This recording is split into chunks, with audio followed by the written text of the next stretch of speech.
માત્ર સૌરાષ્ટ્ર જ નહીં પરંતુ આખા ગુજરાતમાં ક્ષત્રિય સમાજ એક થયો છે અને રૂપાલાની ઉમેદવારી રદ કરવાની માંગ પર અડગ છે. ભાજપ બીજી બાજુ લાગી રહ્યું છે કે રૂપાલાને નહીં બદલે તે વાત પર અડગ છે અને એટલે સવાલ અનેક ઊભા થઈ રહ્યા છે કે જો આમને આમ ચાલ્યું તો સવાલ સૌથી પહેલો એ છે કે શું ક્ષત્રિયોનો આક્રોશ આગામી સમયમાં વધશે?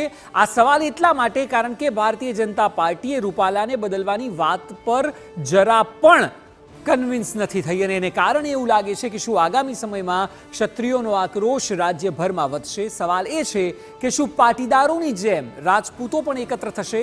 આપને યાદ હશે 25 ઓગસ્ટ 2015ની જીએમડીસીની એ સભા કે જ્યાં 1 લાખ કરતાં વધુ પાટીદારો એકત્ર થયા હતા અને એ સભા બાદ રાજ્યમાં રાજકીય સમીકરણ બદલાયા હતા અને આનંદીબેન પટેલે રાજીનામું આપવું પડ્યું હતું. તો શું પાટીદારોની જેમ રાજપૂતો એકત્ર થશે? સવાલ એ છે કે શું સરકાર સામે પડકાર વધશે? કારણ કે જે પ્રકારની હવા જોવા મળી રહી છે, જો આગામી સમયમાં વધુ કટિબદ્ધ જણાશે ક્ષત્રિયો તો પછી સરકાર સામેના પડકાર વધી શકે તેમ છે. સવાલ તો એ પણ છે કે પાટીદારોની જેમ ક્ષત્રિયો બળવો કરશે. જો કે પાટીદારો જે છે તે રાજ્યમાં સૌથી મજબૂત જ્ઞાતિમાં આવે છે, પરંતુ ક્ષત્રિયો પણ રાજ્યભરમાં વિરોધ કરી જાણે છે અને એટલા માટે પૂતળા દહનથી લઈને આવેદનપત્ર આપવા સુધીની વાત આખા રાજ્યમાં ગતિ જોવા મળી રહી છે. સવાલ એ છે કે આખરે આની આ પરિસ્થિતિ રહી તો આગામી સમયમાં વિરોધની આગ ક્યાં જઈને અટકશે? કારણ કે વિરોધ સતત વધી રહ્યો છે અને કોઈ અંદાજ નથી લગાવાઈ રહ્યો કે આખરે આ સ્થિતિ ક્યારે શમશે અને શમશે પણ કે નહીં, એ પણ એક મોટો સવાલ છે. ત્યારે આપને હવે બતાવીએ કે રૂપાલાના વિવાદની ટાઈમલાઈન શું છે, કઈ તારીખે શું થયું.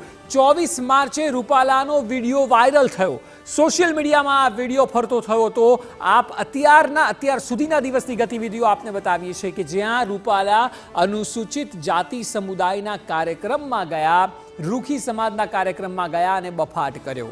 બફાટમાં એવું કહ્યું કે રાજપૂતોને દમનકારીઓ સાથે રોટી અને બેટીના વ્યવહાર હતા.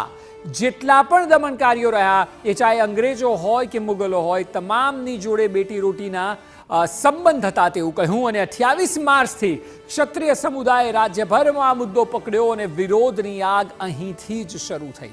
28મી આપને યાદ હશે કે અમદાવાદમાં મહાસંમેલન યોજાયું જેમાં તમામ ક્ષત્રિય આગેવાનો ઉપસ્થિત રહ્યા અને પોતાની તાકાત બતાવવાનો પ્રયત્ન કર્યો. 29મી માર્ચે ઠેર ઠેર રૂપાલાનું પૂતળા દહન પણ કરવામાં આવ્યું હતું અને ત્યારબાદ 29મીની રાત્રે જ ગોંડલમાં ભાજપના ક્ષત્રિય નેતાઓએ સભા કરી, જે જયરાજસિંહ સભા કરી, કારણ કે ત્યારે તેઓએ કહી દીધું કે અહીં વિવાદ પૂરો થાય છે. સભામાં રૂપાલાને માફ કરવાની વાતની જાહેરાત કરી દેવામાં આવી અને કહ્યું કે હવે પછી આ વિવાદ રહેતો નથી.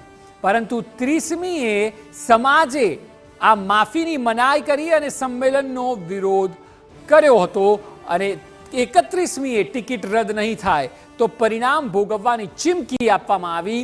અને આજની તારીખ, કારણ કે 1લી તારીખે રાજ્યભરમાં શહેરો અને જિલ્લાઓમાં લોકોએ પ્રદર્શન કર્યું, એ ગઈકાલથી જ શરૂ થઈ ગયું હતું કે જેને વેગ મળવા લાગ્યો અને આ વિવાદ જે છે તે સતત વધી રહ્યો છે. હવે આગામી સમયમાં રૂપાલાની મુશ્કેલી વધી શકે છે તેવા પૂરેપૂરા એંધાણ છે.